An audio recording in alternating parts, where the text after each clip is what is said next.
All right, let's get ready to rumble. We are starting a brand new debate segment tonight. It features KXL's Lars Larson and former City Commissioner Steve Novick. They're going at it in what we're calling left hook, right jab. Lars and Steve are with us tonight. We've spared no expense for this. We have the old school chess clock, and we're going to get after it. So we're going to start with tonight's topic. As North Korea flexes its military muscle with a parade of missiles and a failed test launch, how should President Trump respond? Lars, you're up first. Joe, I've got to tell you, President Trump has to do something. For 25 years, Steve, we've negotiated, and the negotiations have taken us nowhere. Actually, they've taken North Korea somewhere. North Korea's gone from non-nuclear to nuclear, no missiles to missiles. And today, while North Korea threatens primarily Japan and South Korea, within a few years, North Korea will be able to have a missile that'll reach the west coast of the United States. That's too much of a threat. Talking hasn't solved that.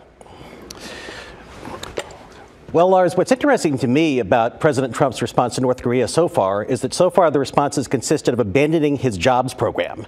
Donald Trump has been saying over and over that China is stealing our jobs by manipulating its currency, and he's going to stop that and get our jobs back. Last week, suddenly he announces, I was wrong. China doesn't manipulate its currency. And when he was pushed on that, he said, well, I'm not going to criticize China when they're helping us in North Korea. Well, anybody who reads a newspaper would have known the United States would want to have China's help dealing with North Korea.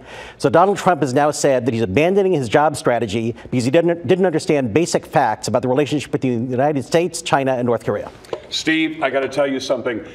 The jobs are important, but what's more important than currency manipulation or trade is the existential threat that North Korea presents to us. North Korea is dangerous. They've set off 5 nukes in the last 10 years, and that little crazy man who runs that country is too dangerous to allow him to continue to do this.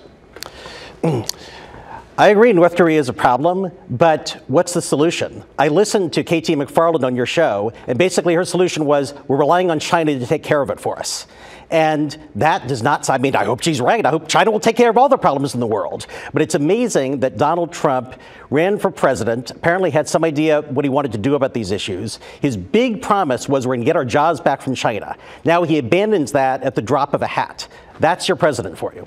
No, actually, he's not doing that. He is bringing jobs back. Jobs have come back. And we've had thousands of jobs that have been promised here. But the issue isn't jobs. The issue is that right now, China is massing troops on North Korea's border, and so is Russia. They're trying to make sure that they can apply pressure, and Donald Trump is applying pressure as well. We need to put more pressure on that country and stop just talking. Again, Donald Trump's only solution so far is rely on the Chinese. And the currency issue is one of many issues where he's flip-flopped. He said it would be easy to take care of health care. Then he announced the other week, oh, I didn't realize health care was so complicated. He thought it would be crazy for Barack Obama to attack Syria. Then he realized he would get applause for doing it, so he attacked Syria. Donald Trump knows nothing about being president. All he knows about is being a reality TV star. All right, I think time's up. We had a little clock issue there, but we did have a clock. Just to make this official. I tell you, we spared no expense. All right, thanks, Steve and Lars. We're going to host our left hook, right jab debates weekly on KGW. Lars and Steve will be back here next week for another round.